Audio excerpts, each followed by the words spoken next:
네, 안녕하세요. 성공첩의 시작 잡정보센터 이남규입니다. 네, 안녕하세요. 한유진입니다. 네, 요즘 아침 저녁으로 굉장히 선선한 바람이 불면서 가을인가 싶을 정도로 날씨가 굉장히 좋습니다. 공채 소식 또한 가을처럼 굉장히 풍년이라고 할 수 있겠는데요. 하루가 멀다 하고 각종 기업에서 하반기 채용 소식이 그야말로 물밀듯이 좀 쏟아지고 있는 요즘입니다. 맞습니다. 이번 하반기를 위해서 지금껏 달려온 취준생들을 위해서 저희도 이렇게 가만히 앉아있을 수는 없습니다. 오늘도 취업 골든타임이 여러분을 기다리고 있고요. 이어서 2부에서는 취준생 인권위원회에서 취준생들이 알아두면 좋은 청년 일자리 정책에 대해서 소개해드리도록 하겠습니다. 네. 자, 오늘 저희와 함께 성공 취업의 맥도 짚고 또 일자리 정책도 함께 짚으면서 알짜배기 취업 정보에 대해서만 쏙쏙 뽑아가시면 되겠습니다. 오늘도 여러분들 위해서 알차게 한번 준비해봤고요. 수요일 잡정보센터 지금 바로 출발합니다.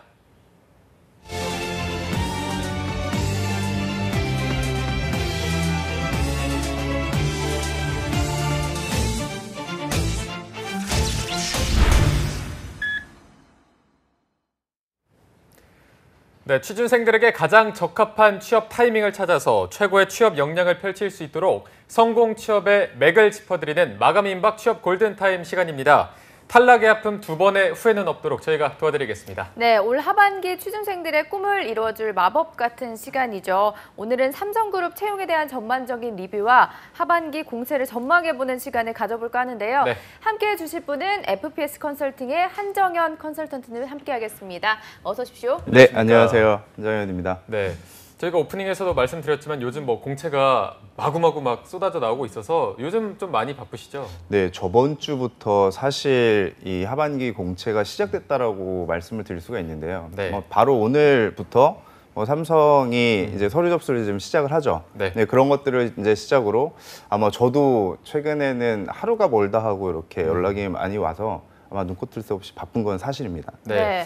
조금 전에 말씀해주신 삼성그룹이 오늘부터 좀 시작이 되는 거죠? 네, 맞습니다. 오늘부터 사실 삼성전자 기준으로 시작을 한다고 보시면 되고 삼성 SDI나 그리고 이제 삼성전자 계열사 한 5곳이 금일부터 하나 신입직업 3급 기준으로 지금 접수를 시작을 하고요. 네. 그리고 아마 9월 14일까지가 아마 접수가 마감인 걸로 알고 있는데 우리 이제 잡정보센터를 아마도 시청했었던 우리 구직자분들 같은 경우는 아마도 1차적인 부분은 다 서류가 다 끝났을 거라고 생각을 듭니다. 이제 지금부터 이제 킥오프가 됐기 때문에 사실 아마 준비되어 있는 것들에 대한 부분을 조금 더 상세하고 디테일하게 한다라고 하게 되면 아마도 좀 성공적인 취업이 되지 않을까라는 생각을 조심스럽게 하게 됩니다. 네. 네.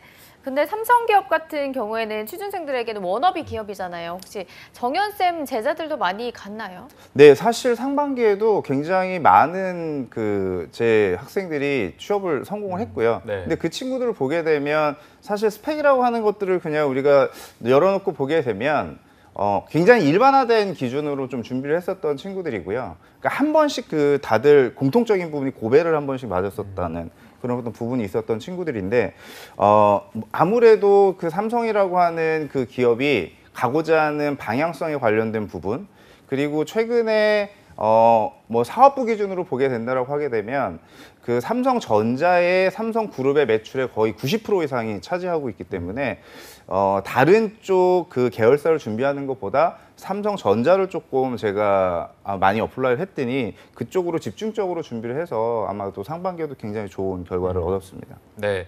이렇게 아무래도 많은 취준생들이 가고 싶은 워너비 기업인 만큼 기대도 굉장히 많이 하고 있을 텐데 이 기대만큼 좀 채용문이 활짝 열린 편인가요? 어떻습니까? 네, 사실 기대 이상으로 열렸죠. 하반기. 얼마 전에 아마도 삼성 기사를 조금 이슈화돼서 좀 본 친구들은 알겠지만 대대적으로 한 10,000명 정도 채용을 하겠다라고 하는 부분을 사실 쉽지 않은 결정을 내려서 그쵸. 우리가 눈으로 조금 봤을 수 있는 게 확인을 했었는데요. 아마 상반기에도 수치상으로 이야기하게 되면 3,000명 이상 되는 숫자를 채용을 했는데 네. 하반기 역시 10,000명이라고 하는 그런 어떤 데이터를 말씀을 드렸다라고 하는데 굉장히 이례적이다라고 하는 그런 어떤 부분이고 또 전체적인 기준으로 보게 되면 삼성전자 매출이 2분기 기준으로 쿼터 기준으로 보게 되니 전년도 대비 상승률이 한 5.2% 정도 되더라고요. 그러니까 영업이익 기준으로 봤을 때는 전체 매출을 봤을 때는 다소 좀 떨어졌지만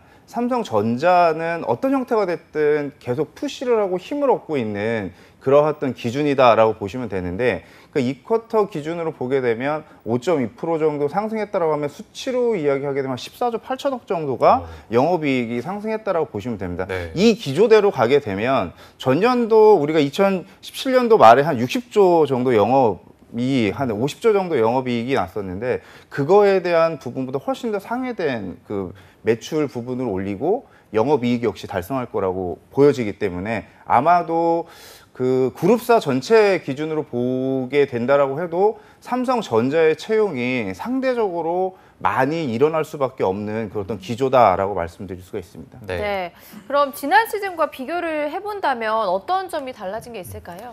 조금 달라졌다라고 하는 게 우리가 이제 상반기 채용에서도 아마도 저희가 2%에서 아마 달았었던 것 같은데 아마 삼성전자 같은 경우는 그 직군에 관련된 부분으로 봤을 때 그 전년도 대비 지원할 수 있는 직군 자체가 굉장히 조금 디테일하게 나눠져 있다라고 하는 게 특징적이었는데 올 하반기 역시 상반기하고 동일하게 진행이 된다라고 보시면 되는데 여기서 이제 조금 좀 주목해서 봐야 될 부분이 삼성전자 같은 경우는 디램 시장에서는 사실 타의 추종을 따라올 수 없는 그런 어떤 부분의 매출을 가지고 있는데 미래의 산업에 관련된 부분을 보게 되면, 그러니까 모바일 쪽으로 보게 된다라고 하게 되면 스마트 시스템 반도체 부분은 아직 그 랭킹을 놓고 얘기하면 퀄컴이라고 하는 회사가 넘버원이고 사실 미디어텍이라든지 스프레드 트랙 그리고 애플 이 다음이 삼성이거든요. 네. 사실 매출 부분의 대다수를 차지하는 건 모바일 쪽이 굉장히 많은데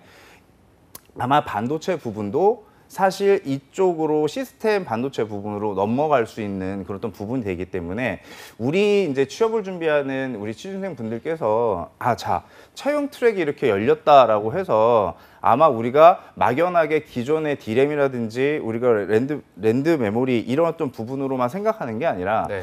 사업에 관련된 부분으로 보게 되면 조금 더 디테일한 부분을 조금 봐야 되지 않을까라고 하는 그런 부분이 좀 생기고 그 가전 부분이라든지 우리가 보게 되면 그 완제품 생산에 관련된 부분 파트하고 우리가 이제 DS 부분이라고 해서 전자 제품 쪽, 그러니까 부품 쪽에 관련된 부분으로 이렇게 나뉘는데 사실 그 내용을 좀 디테일하게 본다라고 하게 되면 미래에 선도될 수 있는 역량을 지닌 인재를 순차적으로 지금 계속 확보하려고 하는 노력이 지금 지배적이다라고 하는 부분을 좀 볼 수가 있습니다. 네.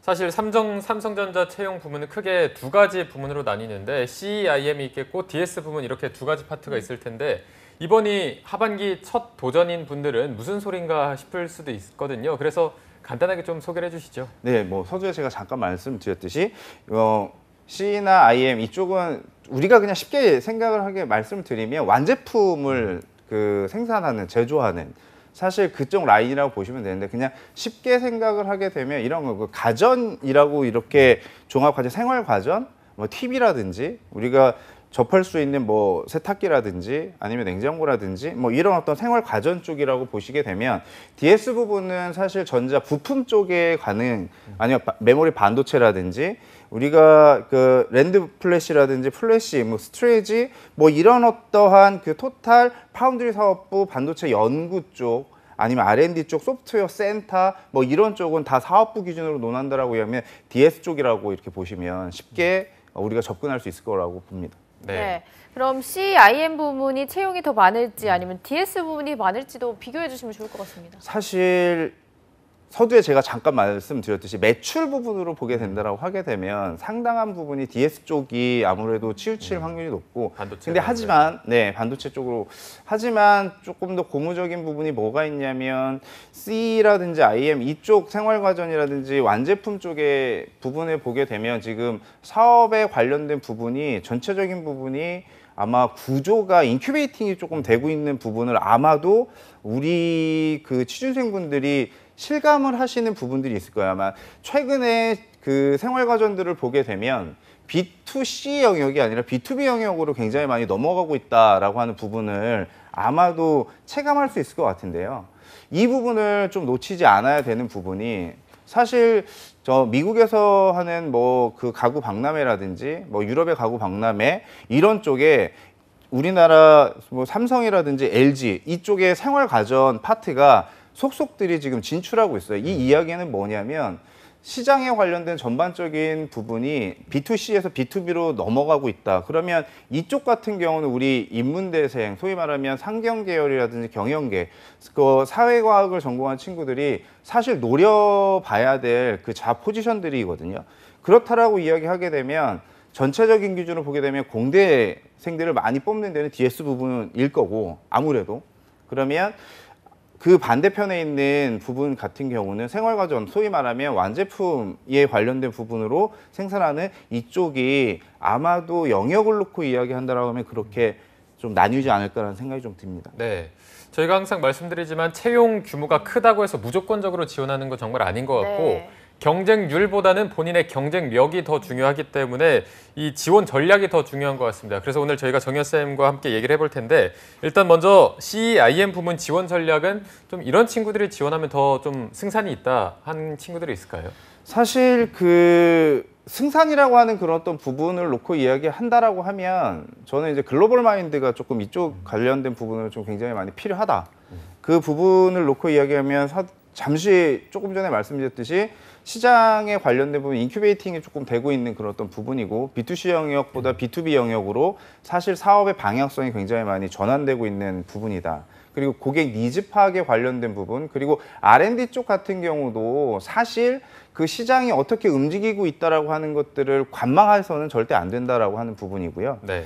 거기에 필요한 그런 또 우리가 생활 과정에서 느낄 수 있는 우리가 생활을 하면서 느낄 수 있는 가장 필요 요소라고 하는 것들이 뭐가 있는지 엔지니어로서 필요한 사실 융합적인 그 지식에 관련된 부분을 빼놓고는 이야기할 수 없는 그런 어떤 부분이 아마도 그 CIM 이쪽이 아닐까라는 그런 어떤 생각이 저 나름대로 조금 조심스럽게 좀 듭니다. 네. 그리고 역시나 문과생들 경우에는 영업 마케팅에 지원하는 친구들이 많을 것 같은데 네. CIM 부분 같은 경우 국내 영업 파트가 따로 있어서 네네. 해외랑 국내 영업 파트를 지원할 때 어떤 식으로 전략을 짜면 좋을지도 알려주시면 좋을 것 같습니다. 국내 영업 같은 경우도 지금 똑같습니다. 그 B2B 영역과 B2C 영역이 있는데 사실 내가 영업을 한다라고 하게 되면 마케팅이라든지 다른 뭐 스텝 부서라든지 후선 부서보다 포지셔닝이 아무래도 많이 뽑는 영업 쪽으로 가야 되는 게 많아요.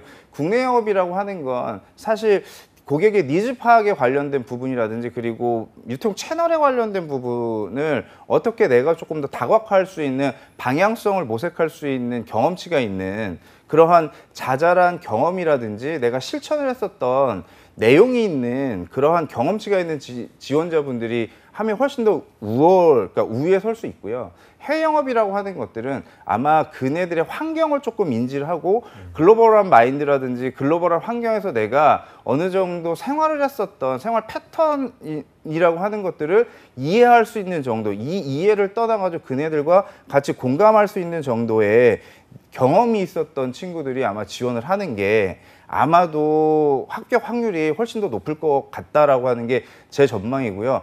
사실 그 상반기 때도 제 학생 중에 해외 영어 파트에 지원한 친구는 이 친구는 전공하고 전혀 다르지만 영업 부분에 어필 해가지고 붙었었던 친구거든요.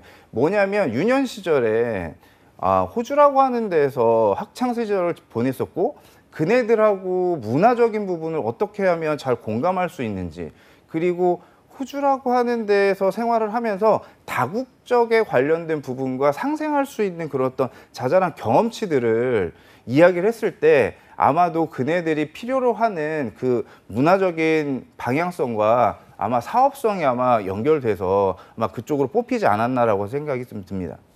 네, 알겠습니다. 일단 CEIM 부분에 대해서 살펴봤는데 다음으로 또 DS 부문, 삼성전자의 어떻게 보면 핵심 부문이라고 할 수 있을 것 같은데 이 부분에 지원하는 친구들은 좀 어떤 부분을 노출을 해야 될까요? 자, 뭐 지금 어느 정도 다 뚜껑이 열린 상태이기 때문에 아마도 DS 부분에서는 무엇보다 아마 설계라든지 공정이라든지 설비 이렇게 뭐 세 카테고리로 우리가 정의를 할 수가 있는데요. 이 세 개에 관련된 부분을 정의를 한다라고 이야기하게 되면 메모리 사업부 기준으로 보면 내가 메모리 부분에 관련된 전공 지식 부분 그리고 아무래도 조금 그 전공 심화에 관련된 부분을 좀 습득을 하거나 수업을 들었었던 그 지원자분들이 아마도 지금 잡시크리트 기준으로 본다라고 이야기하게 되면 이게 공개가 되기 때문에 그 안에서 빈도수 기준으로 논한다라고 이야기하면 내 전공 취직 기준으로 끄집어내서 상중하 기준으로 한 번쯤은 내 나름대로 검증을 통해 가지고 준비를 하시는 부분들이 필요로 하다. 그 중에 또 뭐 플래시 메모리라든지 지금 아까 말씀드렸듯이 우리가 상대적으로 삼성이 앞으로 나가야 될 반도체 부분에서 그 뭐 모바일 쪽에 관련된 역량을 조금 강화시킬 수 있는 소재 쪽에 관련된 부분으로 수업을 들었다든지 이런 부분들을 강조를 하면 아마도 검증 단계에서 많은 것들을 어필할 수 있지 않을까라는 생각이 좀 듭니다. 네. 자, 저희가 삼성전자 지원 전략에 대해서 살펴보고 있는데 다시 한번 말씀드리면 삼성전자 채용 공고가 바로 오늘 떴습니다. 네. 굉장히 따끈따끈하게 떴는데 다음 주 금요일 14일까지 채용이 진행된다고 하니까 오늘 방송 보시면서 좀 어떤 식으로 전략을 세울지 정하고 앞으로 자소서 준비하는 것도 좋을 것 같습니다. 네, 맞습니다. 그럼 바로 자소서 전략을 짚어보도록 하겠습니다. 지난 시즌과 비교한다면 뭐 달라지거나 특별히 변화된 게 있을까요? 아마도 상반기하고 뭐 하반기하고는 크게 제가 내용을 확인해 보니까 차이점 없습니다. 그러니까 그 안에 보게 되면 우리가 상반기 때도 한번 점검을 전년도 기준으로 한번 했었는데 네. 뭐가 있었냐면 직무에 관련된 부분을 한번 서술하라고 얘기를 했습니다. 그러니까 직무 전공 지식에 관련된 부분. 사실 이 부분이 굉장히 많이 까다롭다라는 이야기를 저 대체적으로 이야기를 했었는데 저하고 상담을 통했었던 제가 지도했었던 학생들 같은 경우는 사실 조금 더 원활했다라고 하는 이야기가 대다수였거든요. 이게 무슨 얘기냐라고 하는 것들을 보게 되면 전공 지식에 관련된 부분 카테고리 기준으로 내가 어느 정도 매핑을 할 수 있는 역량을 지녔다라고 하는 거죠. 그래서 이 기준 안에서 보면 내가 사실 그 조금 더 앞세울 수 있는 전공 지식에 관련된 부분을 찾아서 어필을 조금 한다라고 하게 되면 사실 사업성에 관련된 부분 그리고 직무 적합성에 관련된 부분을 같이 쫓아서 이야기할 수 있지 않을까라는 생각이 조금 듭니다. 네. 자, 이게 다음 주 14일까지면 오늘부터 해도 한 10일 정도, 네. 열흘 정도밖에 네, 되지 맞습니다. 않기 때문에 뭐 입 지원이 준비 기간이 그렇게 긴 편이 아닌 것 같습니다. 그래서 좀 어떤 식으로 방향을 잡아야 될지 망설이는 분들도 계실 텐데 1번 항목부터 좀 어떤 식으로 가라 이렇게 좀 가이드라인을 주실까요? 자, 그냥 우리가 4가지 기준으로 조금 정리할 수가 있습니다. 그러니까 1번 항목이 뭐냐면 지원 동기에 관련된 부분을 아마도 어필을 했어요. 네. 그 지원하게 된 이유와 그리고 미래에 내가 가지고 있는 꿈에 관련된 부분을 서술했는데 여기서 가장 중요한 포인트는 제가 보기에는 미래에 대한 어떤 꿈을 기술하십시오거든요. 그러니까 턴오버에 관련된 부분으로 딱 보게 되면 거의 삼성 근속 기간을 놓고 보게 되면 한 7.5년, 한 7년 미만 정도 나오거든요. 네. 근데 이제 삼성전자 같은 경우는 사실 인재에 관련된 부분을 굉장히 많이 투자를 하는 기업 중에 하나입니다. 그러면 미래에 관련된 내가 어떠한 부분으로 삼성전자라고 하는 데서 내 포지션에서 꿈을 펼칠 것인가라고 하는 당위성에 관련된 부분을 꼭 집어서 이야기를 해주셔야 돼요. 근데 대부분 우리 구직자분들이 저 부분은 앞에 거를 생각을 하고요. 뒤에 거는 사실 간과하는 경우가 굉장히 상당히 많습니다. 그렇기 때문에 아마 1번 항목에서는 그 부분을 조금 명확히 제시를 해줘야 되는 게 포인트가 되지 않을까라는 생각이 좀 듭니다. 네. 네. 그리고 이번 항목은 성장 과정을 묻는 것 같은데 방법이 좀 독특합니다. 네.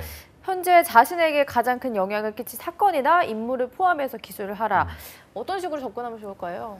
여기서 포인트는 가치관이라고 저는 말씀드렸습니다. 그러니까 내가 타인을 대하는 가치관, 아니면 내가 가장 옆에 있는 사람들에게 그 대하는 가치관, 직업에 관련된 가치관, 그리고 이런 부분들이 어떻게 나라고 하는 그 자아에 포함돼서 만들어졌는가, 이 부분을 아마도 의미를 잘 부합을 해서 표현을 해야 되는 것 같고요.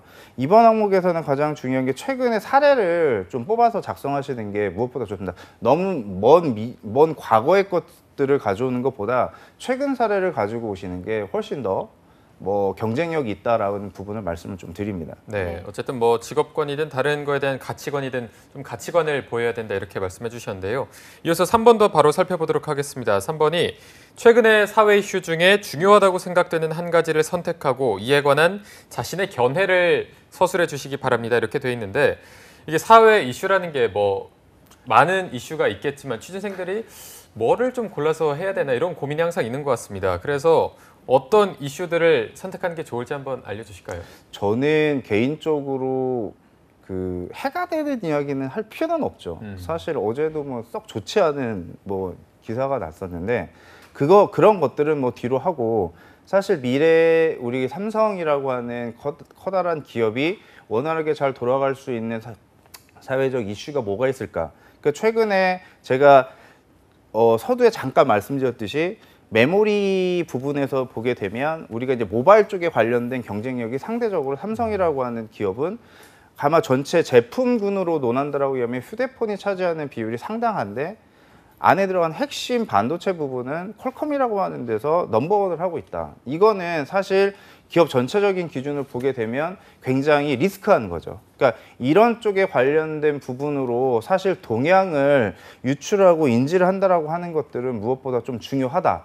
그리고 이슈라고 하는 것들은 그 최근에 뭐 이런 것들은 주 52시간이 되면서 어떻게 나는 이 직무에 집중되는 시간을 어떻게 활용할 것인가에 관련된 내 나름대로의 전략을 좀 수립해 본다든지 그리고 이러면서 전체적인 그 회사 분위기가 많이 바뀌고 있는 이런 어떤 기준 안에서 다만 내가 그 전에 과거의 경험을 통해서 사실 이런 어떤 변화에 어떻게 순응했었다는 케이스라든지 이런 것들을 가지고 오면 아마도 인사 담당자들이 보기에는 아주 굉장히 적절한 그 이슈를 가지고 왔다라고 보여질 거라고 봅니다. 네. 네.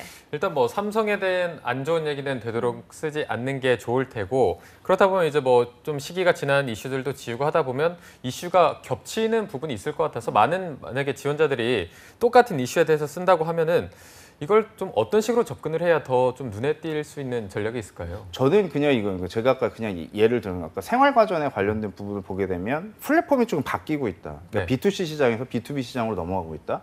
이러면 B2B 시장에서 내가 강조할 수 있는 그런 어떤 부분. 그러면 산업적으로 보게 되면 아마 그 범위 자체가 사이즈 자체가 굉장히 커지거든요. 그러니까 유럽이라고 하는 시장과 그리고 그 미주라고 하는 시장이 가지고 있는 전체적인 부분을 어떻게 내가 부분으로서 이슈화시킬 수 있는지 이런 어떤 부분 그리고 내가 경험하고 있는 이러한 작은 것들이 사실 기업에 필요한 유닛으로 어떻게 작용을 할 것인가에 관련된 당위성을 표현을 해줄 수 있는 게 가장 좋다.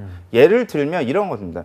그 가전에 관련된 부분 그리고 휴대폰에 관련된 부분 이렇게 내가 사실 사용하고 있는 유저로서 어떻게 하게 되면 효과적인 부분으로 접근할 수 있는가에 관련된 내 사실의 사례를 이야기를 해주는 게 가장 좋습니다. 엔지니어도 마찬가지고요. 엔지니어로서 그러니까 활용하는 데 있어서 불편했었던 사실. 근데 이게 공학적으로 내가 한번 연구를 해보고 참 문제 해결하기 위해서 한번 들어가 봤더니 어떤 내용을 조금 수정 보완하게 되면 데이터와 형태로 접근할 수 있겠다. 이거는 문제 해결에 관련된 부분 답을 사실 공정 안에서 찾아낼 수 있는 답을 완제품 기준으로 거꾸로 찾아가는 능력이거든요. 이런 것들이 아마도 필요하지 않을까? 그리고 미세먼지에 관련된 부분이 굉장히 지금 이슈화되고 있는 게 우리의 현실인데 사실 환경적으로 보게 되면 가전이라든지 반도체라든지 이런 어떤 부분 안에서 이거를 컨트롤할 수 있는 제품군이라고 하는 것들을 어떤 것들을 할 수가 있을까? 이러한 내용들을 조금 확장시킬 수 있는 이슈거리를 찾아내는 게 무엇보다 아마 인사 담당자들이 그런 내용들을 아마 듣고 싶어 할 거라고 저는 생각을 합니다. 네, 알겠습니다. 저희가 이어서 마지막 4번 항목도 한번 살펴보도록 하겠습니다. 지원 직무에 대해서 본인이 이해한 내용을 서술하고 본인이 해당 직무에 적합한 사유를 전공 능력 측면에서 구체적으로 서술하시오 이렇게 돼 있는데 아까 정 교수님께서 또 강조하신 직무 능력을 좀 어필해야 되는 항목인 것 같습니다. 어떻게 좀 어필하는 게 좋을까요? 이게 전공 심화 과정, 그러니까 우리 이공계생들 같은 경우는 전공 심화 과정들이 있거든요. 사실 그 과정을 아마 우리 학부 수업을 들으면서 이수한 친구들 같은 경우 상당히 좀 유리해요. 그리고 삼성 전체 채용에서 보게 되면 이공계 채용이 거의 80%, 85%? 많게는 90%까지도 차지한다라고 대부분 이야기를 하는데 이제 하반기 같은 경우도 제가 보기에는 80% 정도 차지는 할 것 같아요. 그러니까 이런 기준 안에서 보면 전자 쪽에 관련된 부분을 전공했었던 친구들 같은 경우는 내가 회로에 관련된 이해도라든지 그리고 기계공학을 했었던 친구들 같은 경우는 뭐 전도에 관련된 부분이라든지 역학에 관련된 부분, 기초적인 이러한 데이터들을 활용해가지고 내가 어떠한 퍼포먼스를 하고 이용했었던, 근데 그걸 좀 심화 있게, 심도 있게 깊이 파고드는 그러한 그 케이스 아니면 사례, 과제, 그리고 전공 과목, 여기서 얻었었던 내가 데이터, 이런 것들을 아마 구체화 시키는 것들이 아마 또 차별화가 되지 않을까라는 생각이 좀 듭니다. 네, 알겠습니다. 자, 수소까지 짚어봤는데 이번에는 직무적성 검사 듀사트에 대해서 알아보도록 하죠. 네. 삼성 듀사트가 상반기와 비교했을 때 하반기에 변화된 게 있다고 하던데 어떤 건가요? 변화됐다라고 하는 게 상반기에도 아마 우리가 전년도 대비해가지고 수준이 아마도 아마 상 정도? 아마 우리 경험했었던 분들 같은 경우는 과거보다는 굉장히 조금 쉬워졌다라고 하는 이런 어떤 이야기를 했는데, 제가 올 하반기도 보게 되면 상반기 기준하고 크게 다르지는 않을 거예요. 아마 10만 명에서 2, 3만 명 정도 아마 진행이 될 것 같은데, 지원자 수 기준으로 보게 된다라고 하게 되면 사실 뭐 문과, 뭐 이과, 이공계 이렇게 나눠서 본다라고 이야기하면 전체 합격 커트라인 기준으로 보게 되면 차이는 아주 굉장히 근소하더라고요. 제가 확인 한번 해보니까 그렇게 차이가 나지도 않고요. 많아야 한 20점 내외 이 정도로 체크가 되는데, 이 안에서 좀 중요한 건 우리가 놓치지 말아야 될 것은, 우리가 구조화해서 시간을 조금 들이면, 양적으로 시간을 들이면 풀 수 있는 내용들이 있어요. 그러한 것들은 절대 놓치지 말아라 라고 하는 부분이고, 사실 언어에 관련된 부분이나 추리에 관련된 부분은 시간을 상당히 조금 할애를 해야지만 내가 그 부분을 조금 짚고 넘어갈 수 있는 그런 부분이다라고 생각이 듭니다. 네. 일단 뭐 시험 시간도 기존보다 한 25분 정도 네. 줄어들어서 115분 정도로 치러지고, 난이도도 그러면 상반기와 비슷한 정도로 상반기 수준 정도 제가 뭐 레이더를 좀 가동해서 물어보니 네. 상반기 정도 수준이면 아마도 된다라는 그런 어떤 코멘트를 인사 쪽에 있는 분한테 조금 받았기 때문에 네. 아마도 우리 취준생분들 같은 경우는 너무 걱정할 필요는 없을 거다라는 부분. 네. 자, 그러면 이번에는 뭐 언어나 수리, 추리, 시각적 사고 이렇게 4개 과목만 준비하면 되고, 상식이 빠졌기 때문에 좀 취준생들의 부담이 줄어들었을 것 같습니다. 네. 지난번에 하반기 시험이 한 10월 15일쯤에 치러진 걸로 예상해 봤을 때, 이번에도 그때까지 기간을 좀 고려해서 벼락치기 팁이랄까요? 그런 게 좀 있을까요? 네, 벼락치기 우리 취준생분들 아마도 굉장히 많이 노리고 계실 텐데요. 네. 사실 시간이 상당히 필요한 부분은 사실 조금 지금까지 준비한 거 기준 안에서 아마 돌아보셔야 될 것 같고요. 네. 사실 말씀드렸듯이 우리가 놓치지 말아야 될 것들이 있습니다. 도형에 관련된 부분이라든지, 소위 말하면 우리가 시각화하고 언어 정도에 관련된 부분, 이런 어떤 부분은 분명히 내가 지금 최근에 이슈화 됐었던 것들을 조금 본다라고 하면 따라서 올릴 수 있고요. 또 계산, 방정식에 관련된 부분, 이런 부분은 아마 문제 기준으로 보기에는 한 20문제 정도 나오는데, 한 15문제, 20문제 정도 전체적인 기준에서 포지션이 돼 있는데, 이 부분 같은 경우는 지속적으로 우리가 풀어봤었던 예제 기준으로 접근한다라고 이야기하게 되면 충분히 그 정도는 다 맞출 수 있는 수준이다라는 부분이, 아마도 저도 문제 유형이라든지 이런 부분을 분석을 한번 해보니 접근할 수 있을 것 같다는 생각이 좀 듭니다. 네.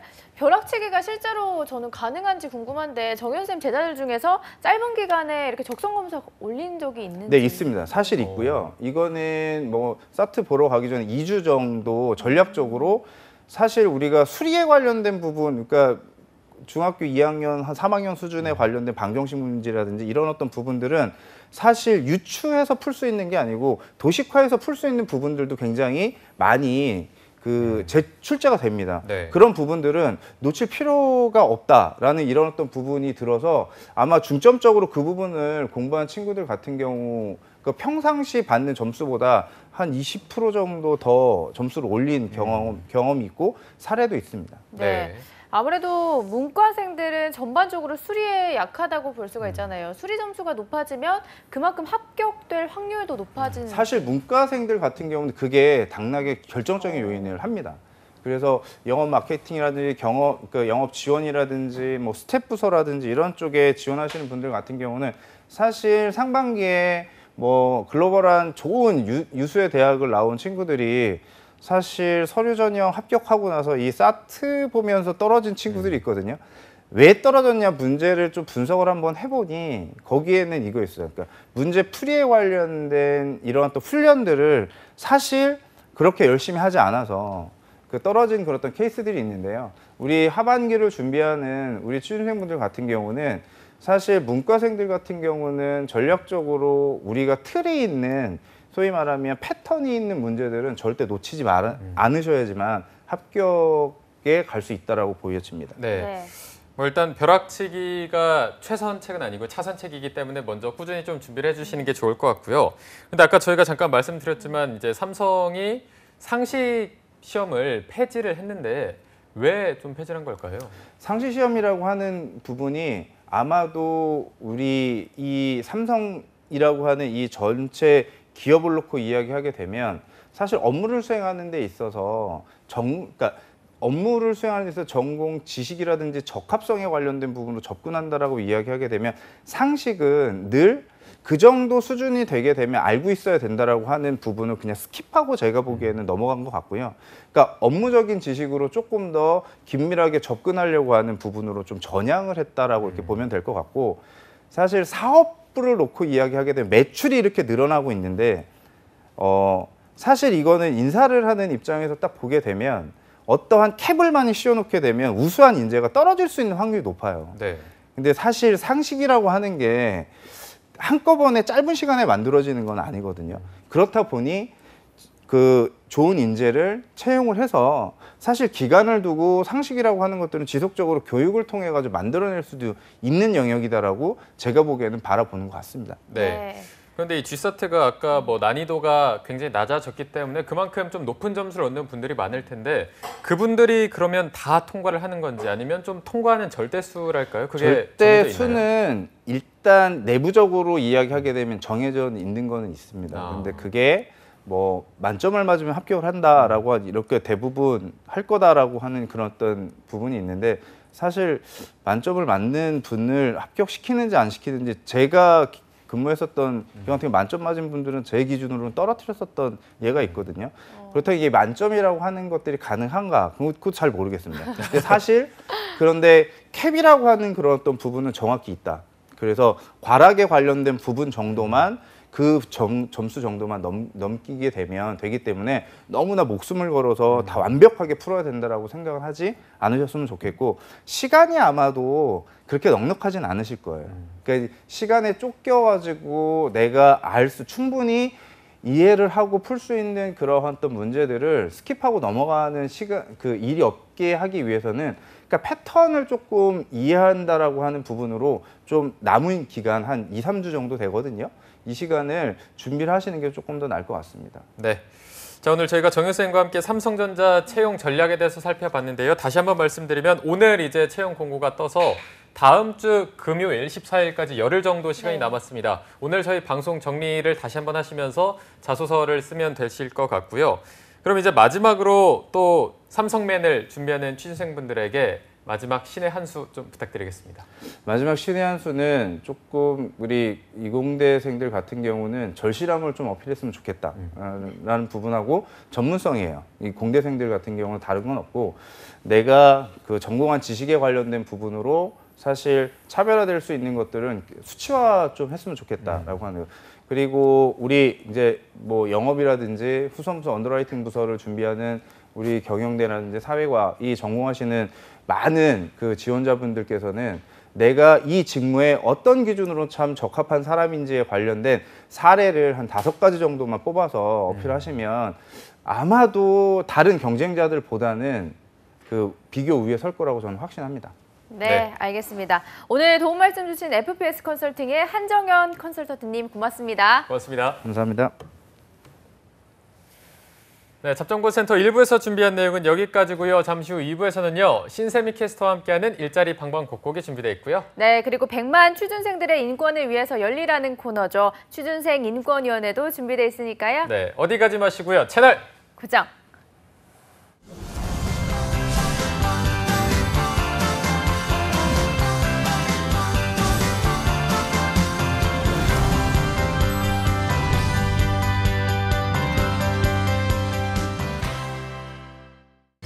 달라졌어요. 뭐가요? 내 삶이. 왜죠? 노동시간 단축으로 항상 제 시간에 끝나니까 이젠 직접 아이를 데리러 갈 수 있어. 좋아요. 자기 개발을 위한 나만의 시간이 생겨 좋아요.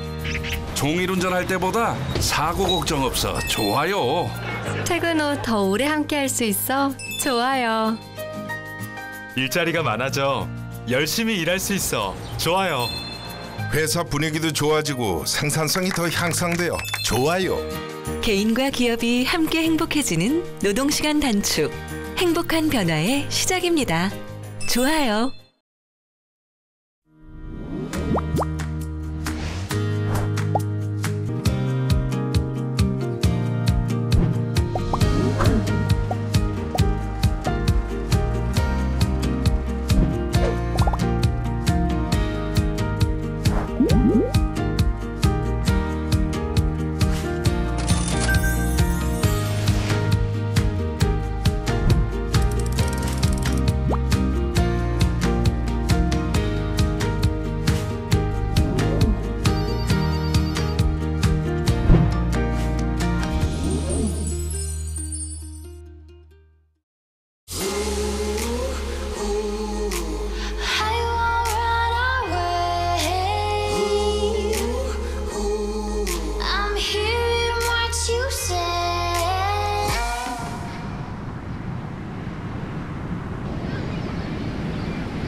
한국 직업 방송을 보면 취업이 보입니다.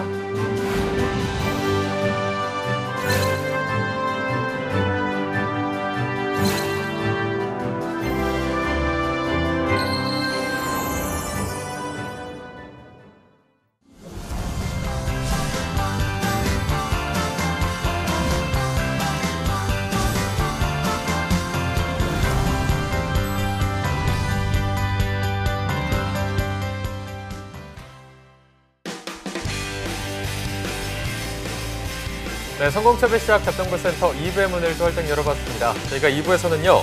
취준생들의 인권을 지키는 방법을 알려드리는 취준생 인권위원회가 준비되어 있고요. 네, 그리고 전국 각지의 생생한 채용 소식을 알아보는 일자리 방방곡곡도 준비되어 있습니다. 지금 바로 만나보시죠.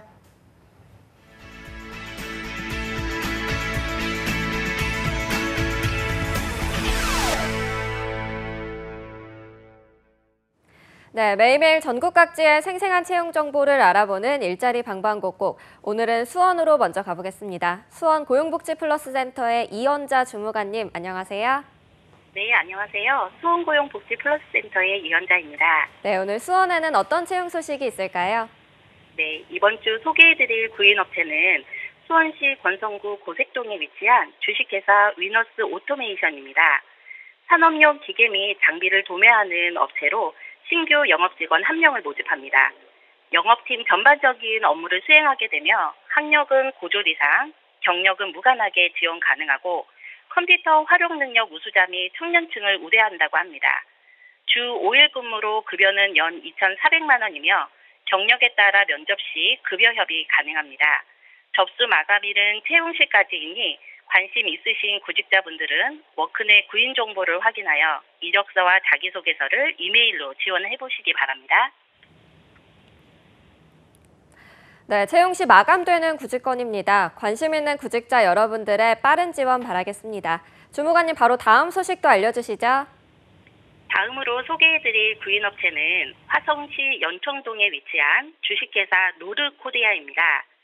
고속도로 조사 및 분석, 도로 포장을 연구하는 업체로 토목공학기술자 3명을 모집합니다.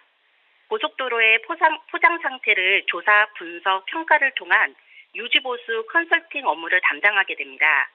학력은 4년제 토목공학과를 졸업하고 경력은 무관하게 지원 가능하며 교통기사, 토목기사, 운전면허 소지자를 우대합니다. 주 5일 근무로 급여는 연 3,200만 원이며 경력에 따라 면접 시 급여 협의 가능합니다. 접수 마감일은 채용 시까지이니 지원을 희망하시는 분들은 워크넷을 확인하여 노드코리아 응시 지원서 양식을 작성 후 지원해 보시기 바랍니다. 네, 토목공학 기술자 총 3명을 모집하고 있습니다. 관심 있는 구직자 여러분들은 우대사항 잘 체크하셔서 지원하시기 바랍니다. 이원자 주무관님 오늘 소식 고맙습니다. 예, 고맙습니다. 네, 다음은 서울의 박가일 주무관님 연결돼 있는데요. 주무관님 안녕하세요. 네, 안녕하세요. 서울고용센터 박가일 주무관입니다. 네, 주무관님 오늘 서울에는 어떤 소식이 있을까요? 네, 첫 번째 알려드릴 소식입니다. 서울 중구 필통로에 위치한 STT 커뮤니케이션즈에서 편집 디자이너 2명을 모집합니다. 지원 자격은 초대졸 이상의 학력과 3년 이상의 경력이 필요합니다.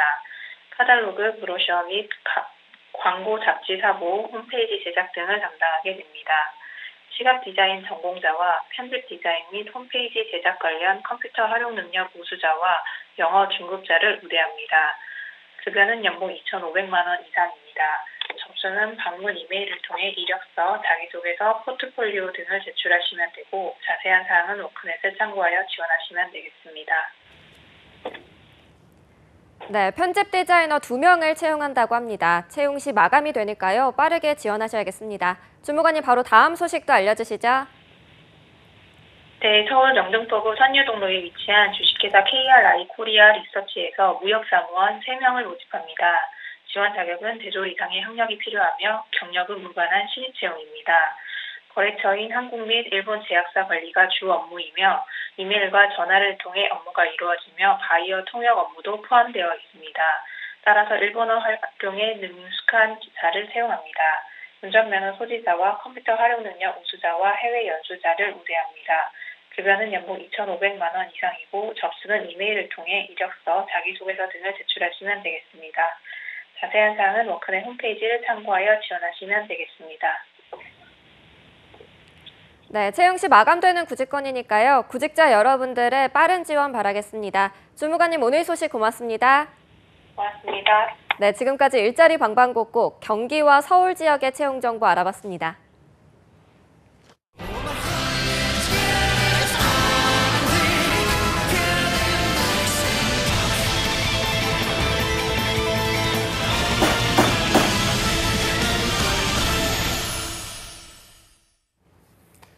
네, 국회에서 취업준비생의 인권을 위한 보호법 제정을 추진하고 있습니다. 이렇게 국회에서 취준생 인권보호법을 위한 움직임이 있는데요. 네, 잡정보센터에서는 취준생들의 인권을 지키는 방법을 알려드리는 취준생 인권위원회가 있습니다. 네, 그동안 몰라서 넘어가고 또 취업시장의 약자라서 알면서도 넘어가야만 했던 그런 일들 많이 겪으셨을 텐데요.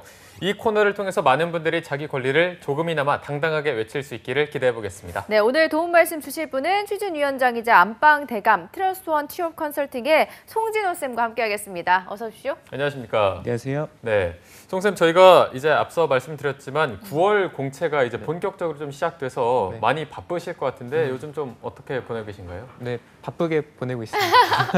아, 바쁘다. 바쁘냐고 여쭤보니까 바쁘다 하고 대답을 좀 어떻게 바쁘게 보내고 계신지. 일단은 재밌게 보내고 있는데, 그러니까 제가 이제 하고 있는 게 취업 준비 이제 컨설팅도 하고 또 인사 논문 관련한 일도 하다 보니까 사실 두 가지 일에서 다 전문성을 좀 내는 것이 욕심이다 보니까 뭐 다 하려고 하고 있다 보니까 바쁜 것 같기도 해요. 그러면 바쁘고 재밌게 보내고 계시네요. 좋네요. 네, 그리고 2부의 도우미 신세미 캐스터도 함께하겠습니다. 어서 오십시오. 안녕하십니까. 신세미 캐스터한테 좀 여쭤보고 싶은 게 여자들이 좀 뭔가 마음에 심경에 변화가 생겼다거나 그럴 때 좀 어떤 행동을 하나요? 머리를 자르죠. 머리를 자르죠. 안 그래도 유진엠 씨가 머리를 시원하게 이발을 또 하고 오셔가지고 이발했어요. 네. 또 어떤 심경의 뒤에 변화가 바리깡이라고 하나요? 그걸로 뒤에 밀었어요. 네. 뒷목을 시원하게. 뒷목이 엄청 시원하고 뭐 신경에 변화가 있는 건 아니고 저희가 방송국이 또 개편이 됐잖아요. 그러면서 그렇죠. 시간대도 옮기고 하면서 이미지 변화도 주고 또 가을만 되면 여자들이 그렇게 앞머리를 내고 싶어해요. 그래서 저도 앞머리를 한번 내봤습니다. 어떤가요? 잘 어울려요. 영원 담으셨나요? 너무 잘 어울려요. 감사합니다. 네, 그럼 일할까요? 하시죠. 네. 네, 그러면 진원쌤이 오늘 준비해 오신 주제를 바로 들어보도록 하겠습니다. 네, 취업 한파가 나아지기는커녕 점점 심화되고 있는 요즘에 정부의 지원이 대폭 늘어나는 경우가 있습니다. 그 취업 준비생들이 해당하는 조건이 맞으면 이를 적극적으로 활용을 해서 기간을 줄이고 또 그 기간 내에 효율적으로 취업 준비하는 것이 필요해서 오늘 안건으로는 주요 청년 일자리 정책에 대해서 알아보도록 하겠습니다. 네, 오늘 또 굉장히 도움이 되는 정책을 소개해 주신다고 하셨는데요. 청년 일자리 정책에 대해서 신세미 캐스터가 안건 소개해 주시죠. 네, 일자리 정부를 자원한 문재인 정부의 일자리 한파가 끝을 모르게 이어지고 있는 요즘 정부가 28일 발표한 2019년도 예산안에서 일자리 예산으로 사상 최고치인 23조 5천억 원을 편성한 사실은 일자리 절벽에 대한 위기의식을 반영하고 있습니다. 증가율도 올해보다 22%인 4조 2천억 원이 늘어났다고 하는데요. 고용 악화에 대한 우려가 커지고 융통성 없는 소득주도 성장 정책에 대한 회의론이 일고 있는 상황에서 이번 예산안이 얼마나 일자리 창출에 마중물 역할을 할 수 있을지 의문을 제기하는 목소리도 커지고 있습니다. 따라서 오늘 취준생 인권위원회 안건으로는 2019년 주요 청년 일자리 정책 소개와 이들의 허와시를 짚어보자입니다.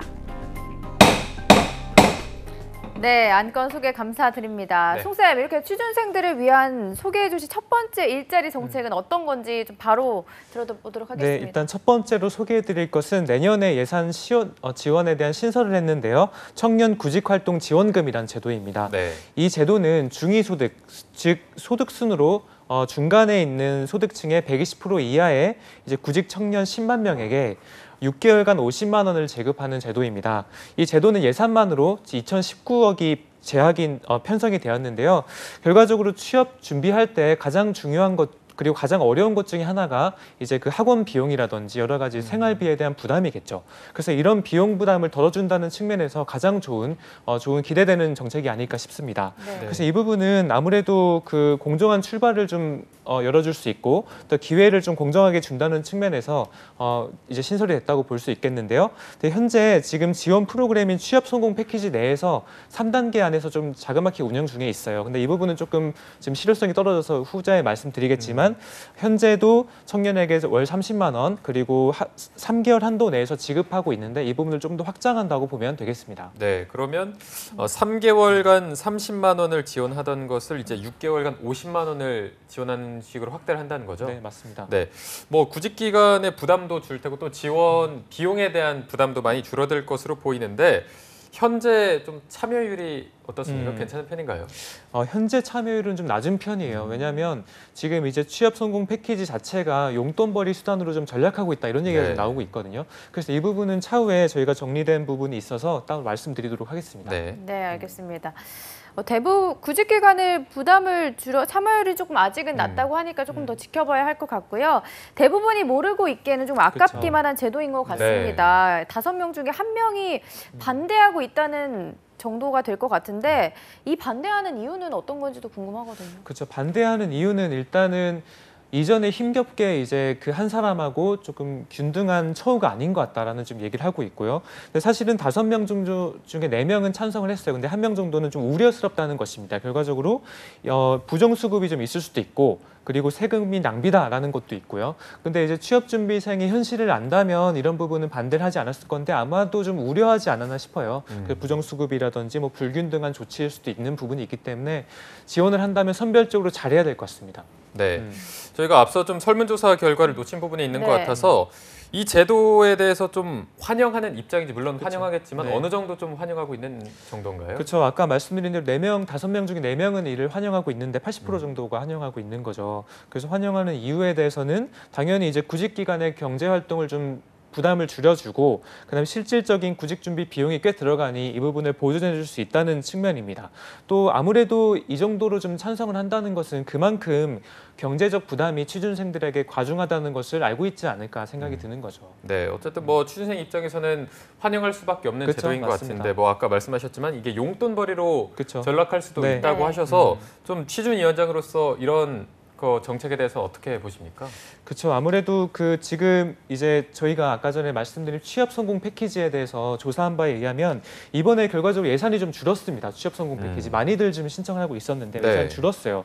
지원 대상 또한 31만 명에서 16만 명 정도로 많이 줄었습니다. 그 이유를 좀 살펴보면 국회 예산정책처의 한 그 결산 분석 보고서를 좀 봐야 될 것 같습니다. 제가 그 부분을 분석을 해서 좀 갖고 왔는데 이 사업을 통해서 취업한 사람은 꽤 많았어요. 26,800여 명이 됐습니다. 근데 이 내용을 좀 보자면 그 급여 수준이 180만 원 이하, 180만 원 어떠세요? 급여가 괜찮을까요? 신입의 평균으로 봤을 때? 항상 좀 적지 작죠, 않겠습니까? 맞죠? 네. 작아요. 지금 이제 2018년에 최저임금을 따져보면 170만 원입니다.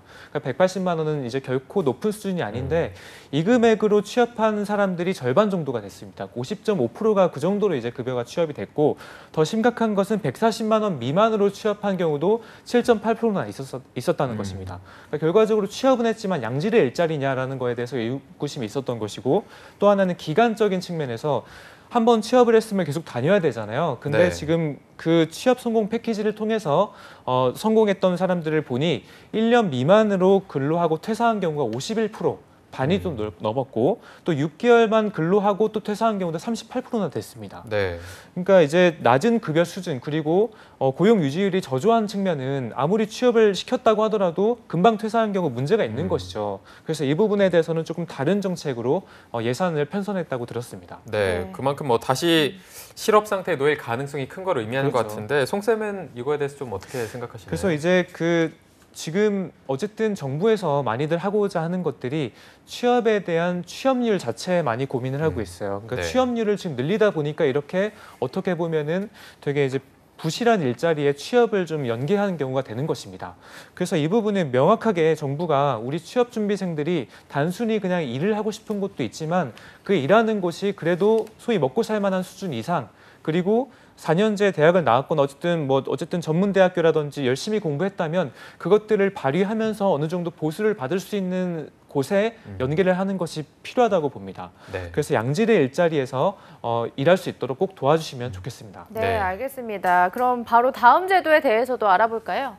네, 일단 다음 제도는 그 두 번째 소개할 제도인데요. 지금 이제 정부의 청년 일자리 대책 중에 가장 간판 사업이라고 볼 수 있는 청년 내일 채용 공제라는 것입니다. 네. 이 제도는 대기업과 중소기업 간의 임금 격차를 정부 지원으로 좁히고 중소기업의 이제 장기 근속을 유도하는 취지로 만들어졌는데요.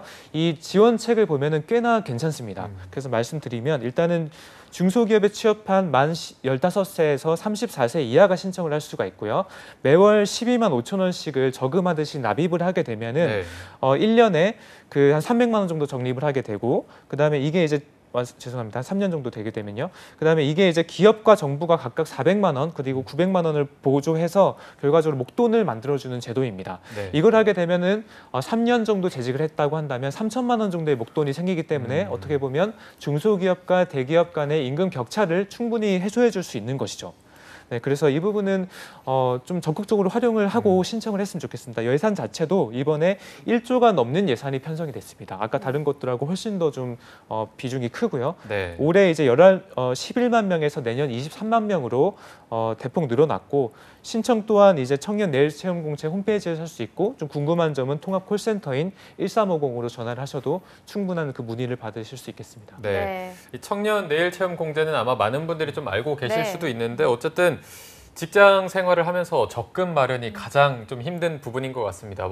사회생활하면서 사고 싶은 것도 많고 할 텐데 어쨌든 3년 정도 하면 3천만 원의 목돈이 생긴다고 맞습니다. 보면 되는 게 이 사업의 핵심인 것 같은데 좀 송쌤이 보실 땐 어떤가요? 괜찮은 편인가요? 그렇죠. 아무래도 지금 괜찮은 편이죠. 사실 중소기업에 안 가려는 가장 큰 이유가 뭘까요?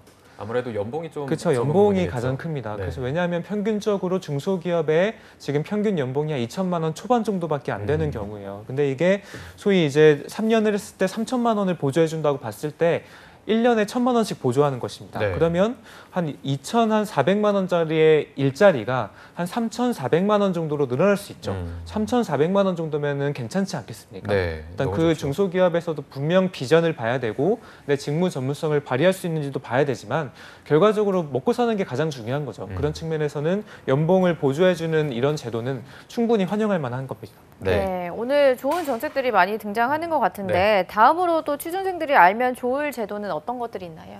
네, 일단은 지금 이제 많은 지원책이라든지 청년에 관련한 정부 지원책들이 수도권에 많이 한정된 부분이 있었습니다. 그래서 이제 지역 거주 청년들은 아무래도 정보를 찾기도 좀 어렵고 취업 스터디도 사실 찾기가 어려운 측면인데요. 정부가 이에 이제 25억 원을 투입을 해서 지역에 있는 청년들에게 청년 이제 구직 활동을 돕고 또 커뮤니티를 형성하는 그런 제도도 지금 있습니다. 그래서 이 경우에 이제 청년 센터를 20개 정도 확충을 한다고 하는데요.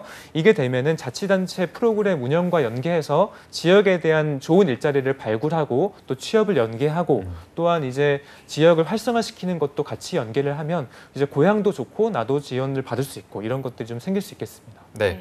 자, 그러면 저희가 오늘 제도를 굉장히 많이 가지고 오셔서 네. 마지막 제도까지 한번 알아보도록 하겠습니다. 다음 제도는 또 어떤 게 있나요?